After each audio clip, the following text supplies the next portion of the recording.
अब आज के इस वीडियो में हम विद्यार्थियों को पटरी और प्रकार की सहायता से संभव कोण बनाना सिखाएंगे। संभव कोण का तात्पर्य यह है कि जो भी आसानी से कोण बन सकते हैं उन्हें विद्यार्थियों को बनना सिखाना है। तो चलिए इसके लिए पहले हम एक सरल रेखा खींचते हैं। क्योंकि हमको केवल पटरी और प्रकार की सहायता से कोण बनाना सीखना है, तो इसलिए पहले हमने ये मूल बिंदु पर, जिसको हम 0 पर चिन्हांकित करते हैं, निशान बनाकर एक बिना नाप की रेखा खींच दी। हालांकि इसकी नाप निश्चित है, फिर भी हम इसे बिना नाप की इसलिए कह रहे हैं क्योंकि यहाँ मापन आवश्यक नहीं है। अब यहाँ कोण का मापन ध्यान देना होगा कि हम पटरी और प्रकार की सहायता से कितने कोण बना सकते हैं आसानी से। तो इसके लिए सबसे पहला काम, बिंदु ए पर प्रकार रखा और एक चाप हम अपने हाथ से ले लेते हैं। जैसा कि हमने ये एक सामान्य चाप लिया हुआ है और यहाँ से इस बिंदु से एक चाप इस प्रकार लगा देते हैं। देखिए, ये इस प्रकार एक चाप ऐसे, ये बेसिक और प्रारंभिक चाप है, ये लगा दिया गया। यहाँ से जब हम एक पहला चाप लगाते हैं तो ये 60 अंश का चाप है। इस कटान बिंदु पर जब हम प्रकार रखेंगे और एक दूसरा चाप लगाते हैं इस प्रकार, तो ये चाप 120 अंश का है। यहाँ पर जब हम प्रकार रखेंगे और ये एक अन्य चाप और लगाएंगे तो ये 60 दूनी 120 और 60 के 180 का ये कोण बनाएगा। पिछले वीडियो में हमने आपको 60 अंश का कोण बनाना सिखाया था। बिंदु O को इस कटान बिंदु से मिलाती हुई रेखा खींची थी, तब वो कोण 60 अंश का बन गया था। तो चलते हैं, ये कुछ रेखाएं जो हैं इनको खींच लेते हैं। अगर ये रेखा हम खींचेंगे तो ये 60 अंश की रेखा है। ये रेखा जब खींचेंगे तो ये 120 अंश की रेखा है। इसी प्रकार 180 अंश वाली रेखा के बारे में हम जानते हैं कि ये क्या होती है। ए बी रेखा के बिल्कुल विपरीत रेखा बनेगी। ये ए बी रेखा के बिल्कुल विपरीत रेखा बन गई है। 180 अंश के कोण के कटान बिंदु से ठीक होकर जा रही है। इसका मतलब हमारे चाप जो है वो सही लगे हैं। अब अगर हम 60 अंश वाले चाप से, देखिए इन चापों को याद रखिए, ये 0, ये 60, ये 120, ये 180। पिछले वीडियो में आपको कोणों का अर्धक करना सिखाया गया था। तो अगर 0 और 60 का आप आधा कर दें, जैसे देखिए चाप को हमने घटाया बढ़ाया नहीं, बस उतना ही रखा है। तो ये देखिए, एक चाप यहाँ से लगाते हैं और एक यहाँ से। ऐसा ही तो कोण अर्धक में बताया था कि आधे से अधिक चाप लेकर अर्धित कर दीजिए। तो हम आधे से अधिक के बजाय हम ये पूरा चाप भी ले सकते हैं, कोई दिक्कत नहीं है। ये 30 अंश का हमें प्राप्त हो गया 0 और 60 के बीच में। इसी प्रकार 60 और 120 के बीच में अगर हम ये चाप लगाएंगे, ये चाप इस प्रकार जब लगाएंगे तो हमें ये 90 अंश का कटान बिंदु प्राप्त हो गया। ये हमें 90 अंश का कटान बिंदु मिल गया। अब इसी प्रकार अगर हम 180 और ये 120 से चाप लगाएंगे इस प्रकार, तो हमें 120 और 180 के बीच में ये 150 अंश का कोण मिल जाएगा। तो हम देखिए इन कोणों की रेखाओं को खींच लेते हैं।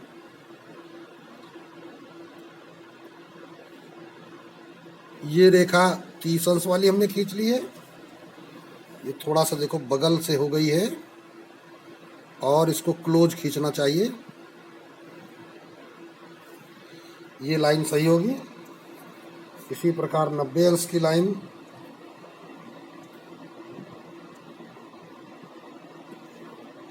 ये 90 अंश की रेखा हो गई है। इसी प्रकार ये 150 अंश की लाइन, बड़ी ही सावधानी से रेखाएं खींचें ताकि गलती न होने पाए। अब एक बार चांदा रखकर देख लेते हैं कि ये जो कोण बने हैं ये सही माप के हैं या किस स्थिति में हैं। तो ये कटान बिंदु ए पर रखते हैं और नीचे की आधार लाइन दोनों तरफ से ये आपकी होनी चाहिए।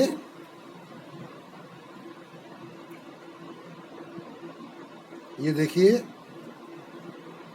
दोनों तरफ से दबी हुई है। तो यहाँ पर 30 अंश वाली लाइन बिल्कुल ठीक है। जो बाद वाली लाइन खींची गई है, पहले वाले में थोड़ा 1 अंश का देखो अंतर आ गया था। 60 भी ठीक है और 90 की लाइन में बहुत मामूली अंतर है, बल्कि ना के बराबर मान लीजिए। और 150 वाली लाइन बिल्कुल सही है। 120 वाली लाइन भी देखो लाइन के ऊपर लाइन गई है। तो इस प्रकार ये कोण अभी आपके बन गए हैं। ये कोण आपका बना है 30 अंश वाली लाइन है, ये 60 अंश वाली लाइन है, ये 90 अंश वाली है, ये 120 अंश वाली लाइन है और ये लाइन आपकी 150 अंश वाली है। और इसको तो सब जानते ही हैं कि 180 है। तो इस प्रकार अभी हमने 30 अंश के गुणांकों वाली रचनाएं इस फिगर में आपको सिखा दी हैं। अब हम विद्यार्थियों को सिखाने जा रहे हैं 15 अंश के गुणांकों की रचनाएं। इसी में सबसे पहले वही एक रेखा खींचेंगे जो आधार रेखा होगी।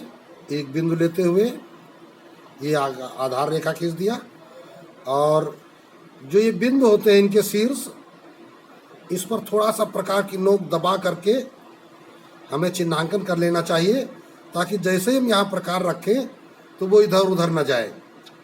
तो पहला काम यहाँ से ये आप ऐसे एक चाप लगा लें। ये बेस चाप हो गया, मुख्य चाप जिसको बोलते हैं। ये आपका 60 अंश का है और जब हम 60 का आधा करते हैं, इस 60 को देखिए आधा कर दिया, ये 30 बन गया। अब ये 30 वाली लाइन खींच लेते हैं। ये हमारी ये 30 वाली लाइन है। अब इस 30 वाली लाइन का जब हम 0 और 30 का आधा कर देंगे तो देखिए 0 और इस 30 को आधा कर दीजिए तो ये 15 अंश वाली लाइन आपके लिए मिल गई है। तो इस प्रकार ये कोण आपका 15 अंश का कोण बन गया है। अब ये कोण 15 अंश का बन गया।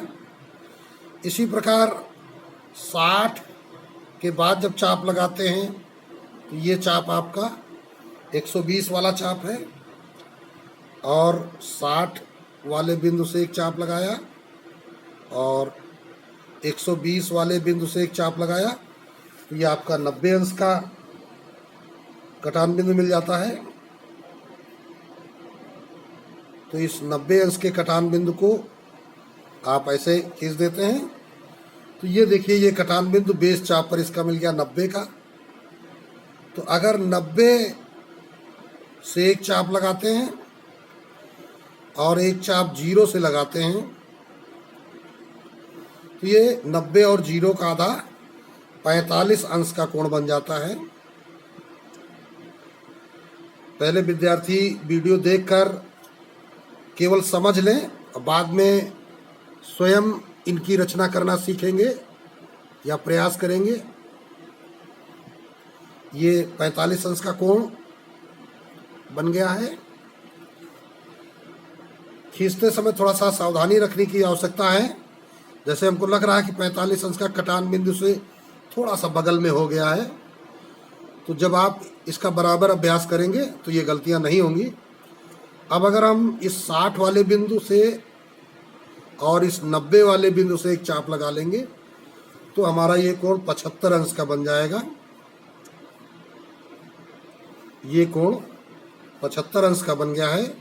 इसी प्रकार 90 से एक चाप लगाएंगे और 120 से चाप लगाएंगे तो ये कटान बिंदु आपको 105 अंश का कोण का मिल गया है। ये 105 अंश के कोण का कटान बिंदु मिल गया है। और अगर इस चाप को आप आगे बढ़ा लेंगे और यहाँ से एक चाप लगाया 180 वाला मिल गया, तो 180 से एक चाप लगाया और 120 से आपने चाप लगाया, अरे ये चाप लगाया, तो ये 150 वाली लाइन है जो कि पिछले आकृति में भी सिखाई जा चुकी है। ये 150 वाली। अब इस 150 से एक चाप लगाएं और यहाँ से एक चाप लगाएं, तो 120 और 150 के बीच में आपको क्या मिल जाता है, 135 अंश का कोण मिल जाता है। ये आपको 135 अंश का कोण मिल जाता है। तो इसी प्रकार इन दोनों के बीच में आएंगे 180 और 150 के बीच में, तो आपको ये 165 अंश का कोण मिल जाएगा। ये कोण 165 अंश का मिल जाता है।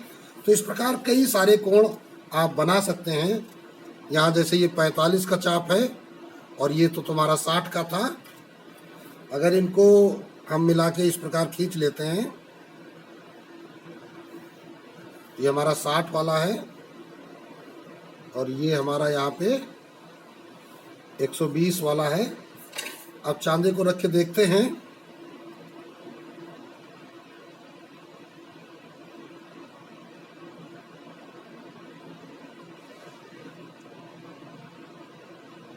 ये लाइनिंग पर इसको जब आप सही से सेट करेंगे तब सारे कोण लगभग आपको स्पष्ट दिखाई देंगे।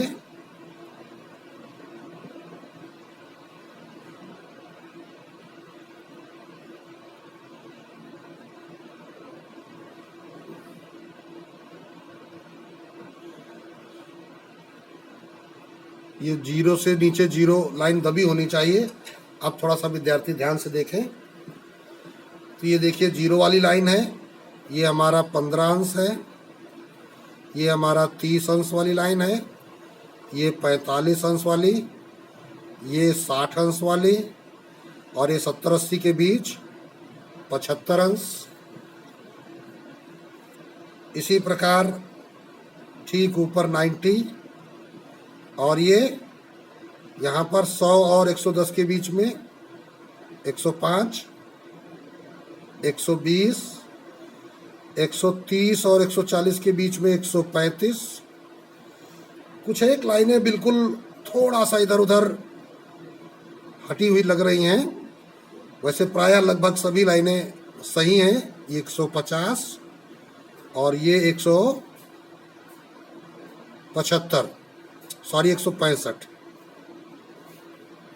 तो इस प्रकार ये कई कोण आपके जो बने हैं, ये ध्यान से अगर देखें तो ये 15 के गुणज में प्राप्त हो गए। 15 एकम 15 दूनी 30, 15 तिया 45, 15 चौको 60, 15 पना 75, 15 छक्का 90, 15 सत्ते 105, 15 अट्ठे 120, 15 नवे 135, 15 धाम 150। तो ये 15 के गुणज वाले सारे कोण यहाँ पर आपको बनाना सिखा दिए गए हैं। आप चाहें तो ये जीरो वाला पॉइंट है और ये 45 है, इन दोनों का जब आधा कर देंगे तो 22.5 अंश का कोण बन जाएगा। 0 और 15 का आधा कर देंगे तो 7.5 अंश का कोण बन जाएगा। तो इसी प्रकार हम 7.5 अंश, 22.5 अंश, इस प्रकार के कोण भी बना सकते हैं, बशर्ते केवल ध्यान रखने की आवश्यकता है कि जैसे 7.5 अंश का कोण जो बनेगा वो 0 और 15 के बीच में होगा, 22.5 0 और 45 का आधा होगा। तो इस प्रकार आप संभव कोण स्वयं बना सकते हैं और हमें अपेक्षा है कि विद्यार्थियों को अच्छे से समझ में भी आ गया है और वो इन रचनाओं को अभ्यास के द्वारा अवश्य सीखेंगे। अब आगे चलते हैं, कुछ अन्य महत्वपूर्ण रचनाएं विद्यार्थी सीखेंगे। अब अगली रचना है रेखा पर स्थित बिंदु से रेखा पर लंब खींचना। अभी विद्यार्थियों को केवल वही रचनाएं सिखाई जा रही हैं जो मुख्य रचनाओं को बनाने से पहले विद्यार्थियों को तैयार होनी चाहिए। मतलब ये छोटे छोटे कार्य हैं, जो प्रमुख रचनाएं जो आपके अभ्यास में आपको मिलेंगी, उनको बनाते समय इन कार्यों को आपको अवश्य सीखना चाहिए। जैसे यहाँ पे कहा जा रहा है रेखा पर स्थित किसी बिंदु से, तो हम एक रेखा पहले खींच लेते हैं। ये कोई एक रेखा है, इस रेखा का नाम हम रखते हैं AB, और इस AB रेखा पर एक बिंदु हमने यहाँ रख दिया है, इसका नाम रख दिया P। ये बिंदु बनाते समय अत्यंत सूक्ष्म बिंदु बनाना चाहिए, बहुत बड़ा कट नहीं दिखाई पड़ना चाहिए। क्योंकि ये रचनाओं का अभ्यास है, इसलिए यहाँ पर हम बहुत बड़ा बिंदु नहीं बना सकते, जितना अत्यधिक छोटे से छोटा बने। अब इस बिंदु P को हम इस प्रकार से मार्क कर लेते हैं, थोड़ा सा दबा के। तो देखिए अब थोड़ा सा और हाईलाइट हो गया है।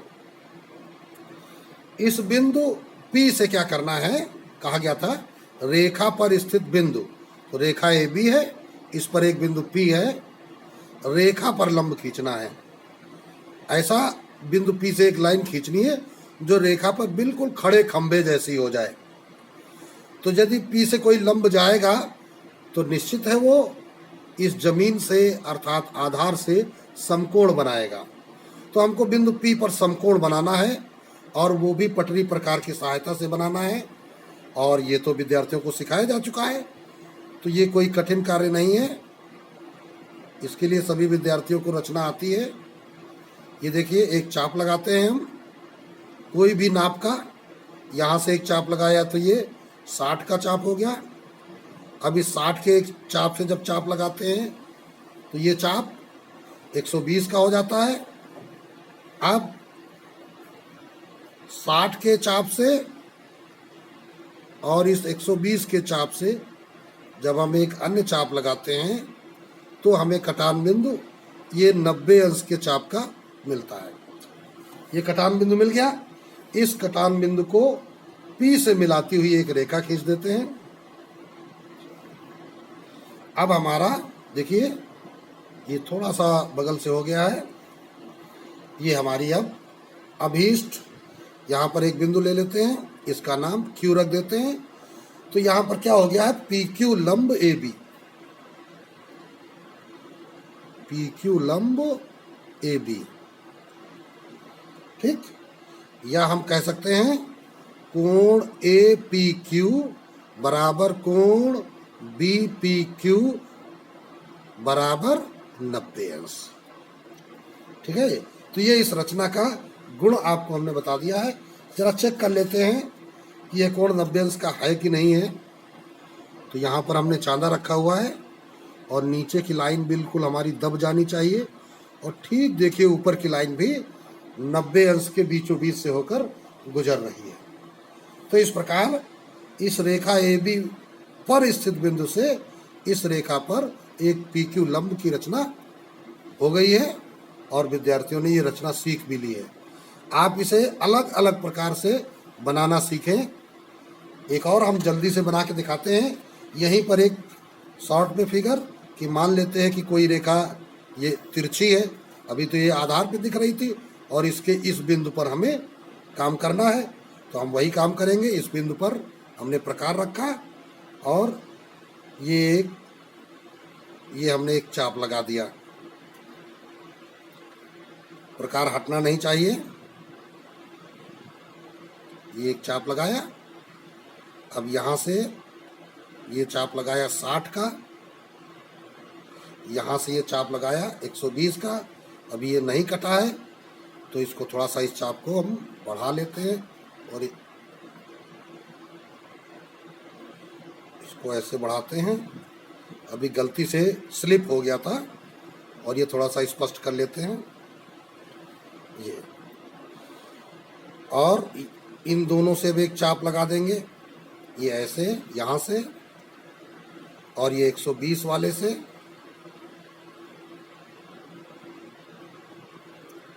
प्रकार नहीं हटना चाहिए। तो अब यहाँ से आप एक ये दोनों बिंदुओं को मिलाती हुई रेखा खींचेंगे।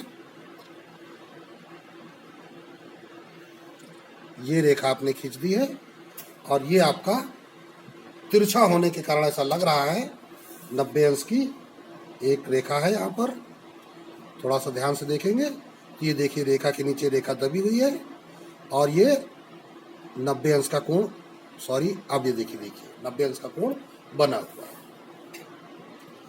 तो इस प्रकार आप कई जगह सीधी रेखा, तिरछी रेखा, आधार के समांतर ऐसी रेखाओं पर एक बिंदु रखकर लंब की रचना करना अवश्य सीखें।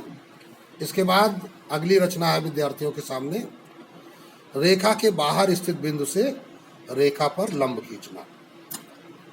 तो इस बार कंडीशन दी गई है, कोई आपके पास एक रेखा है, मान लीजिए ये आपके पास एक AB रेखा है और रेखा के बाहर ये बिंदु P रखा हुआ है। अभी तक बिंदु रेखा पर था, अब रेखा के बाहर हो गया है। तो करना क्या होगा, इस बिंदु पर हम रखेंगे प्रकार और अपने चाप को हम इस प्रकार इतना बढ़ाएंगे, इसको इतना ज़्यादा बढ़ाएंगे कि हम देखेंगे कि वहीं पर रखे रखे अगर इस चाप को हम लगाएं तो क्या इस AB रेखा को दो जगह काट देगा। तो हमको दिखाई पड़ रहा है काट देगा, लेकिन कुछ ज़्यादा बड़ा चाप हो गया है। थोड़ा सा इसको हम छोटा कर लेते हैं। तो अभी देखिए ये हमने इसको छोटा कर लिया है। अब देखिए हम कैसे चाप लगा रहे हैं, प्रकार हमारा वही रखा है। एक कट यहाँ पे लगा और एक कट देखिए यहाँ पे लग गया। तो इस प्रकार ये दो कट लग जाते हैं। अब इन दोनों कटों पर बिंदु मार्क कर लीजिए। एक कटान बिंदु ये है और एक कटान बिंदु ये है। बिंदु मार्क करते समय थोड़ा सा ध्यान रखना होगा। अब क्या करना है, इन्हीं दोनों बिंदुओं का अर्धक कर दीजिए। तो किसी रेखा का अर्धक करना आपको सिखाया जा चुका है। थोड़ा सा इसको ऊपर बढ़ाते हैं। आधे से अधिक चाप होना चाहिए। तो देखिए ये आधे से अधिक है। इस चाप को हमें घटाने बढ़ाने की कोई आवश्यकता नहीं है। ये देखिए हमने नीचे की ओर चाप लगाया। यही काम इधर वाले कटान बिंदु से करेंगे। और ये देखिए ये हमने चाप ये लगाया तो नीचे ये कटान बिंदु हमको प्राप्त हो गया। हम चाहे तो इसी का नाम Q रख दें। अब बिंदु P को Q से मिला देते हैं।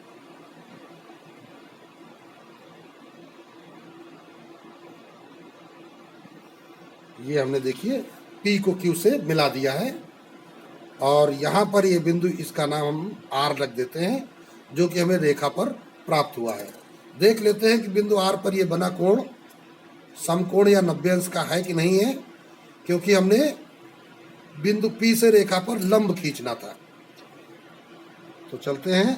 ये देखिए बिंदु R पर हमने रखा हुआ है और नीचे की आधार लाइन बिल्कुल इस लाइन के नीचे दबी हुई है। विद्यार्थियों को दिखाई भी पड़ रहा होगा। और बिंदु P पर सीधे देखिए समकोण बन रहा है। तो इस प्रकार हम रेखा के बाहर स्थित बिंदु से रेखा पर लंब खींच सकते हैं। कभी कभी आपको ऐसी रचनाएं करने का अवसर मिलेगा कि अगर रेखा के बाहर कोई बिंदु है, वहां से आपको लंब खींचना हो तो आप कैसे करेंगे। जैसे एक फिर से इसका एक एग्जाम्पल आपको हम सिखाते हैं कि आपके पास मान लीजिए ये एक रेखा है। थोड़ा सा ऐसे हमने एक रेखा दे दी। इस रेखा का नाम हमने रखा PQ और इसके बाहर एक बिंदु यहाँ पे ले लिया हमने, ये है M। इस M बिंदु से इस PQ पर लंब खींचना है। तो वही काम आपको करना है। M पर आप प्रकार रखिए और चाप को इतना कर लीजिए कि यह इस रेखा को दो जगह काट दे। तो अभी देखिए क्या दिखाई पड़ रहा है, यहाँ पे कट रहा है लेकिन इस तरफ नहीं कट रहा है। हम थोड़ा सा इसको और छोटा करें, थोड़ा सा छोटा किया, अब ये ज़्यादा छोटा हो गया है। अपने हाथ से थोड़ा सा इसको बढ़ा लेते हैं। अभी हमने बढ़ा लिया है। अब देखिए ये एक जगह यहाँ पे कट रहा है और इस PQ पर दूसरी जगह नहीं कट रहा था, दिखाई पड़ रहा है। तो हम चाप लगा देते हैं। देखिए ये दो चाप हमने लगाए हैं और इस PQ रेखा को अब थोड़ा सा हम बाईं ओर बढ़ा लेंगे। ये केवल तभी करना होता है जब बाहर वाले बिंदु से जब हम चाप लगाते हैं वो चाप यदि दो जगह ना कटे। तो हम ये डैश डैश करके देखो इस रेखा को आगे बढ़ा लिए हैं। तो ये जो बिंदु है ये PQ रेखा पर ही है। हाँ ये जरूर है PQ के बहिर्भाग में है और ये बिंदु PQ के अंतर्भाग में है। तो यहाँ पर एक बिंदु हम स्पॉट कर लेते हैं, या बल्कि हमको पेंसिल के बजाय प्रकार से ही स्पॉट करना चाहिए। प्रकार क्या करता है, कागज को थोड़ा सा दबा देता है जिससे प्रकार इधर उधर फिसलता नहीं है। अब देखिए ये आधे से अधिक चाप है और अभी हमने बताया था इसका अर्धक करना है, तो आधे से अधिक इधर से लगा दिया। इसी प्रकार इधर प्रकार रखते हुए ये आधे से अधिक चाप इधर लगा दिया है। तो ये एक कटान बिंदु यहाँ पे हमको मिल गया है। इस कटान बिंदु को M से मिलाते हैं। तो ये देखिए इस कटान बिंदु को हम M से मिला दिए और यहाँ पर इस PQ रेखा पर जो बिंदु मिला है इसका नाम हम N रख देते हैं। तो यहाँ पे क्या कहेंगे हम, ये जो MN है ये लंब PQ पर है और यहाँ पे क्या कहेंगे, जो PR है ये लंब AB पर है।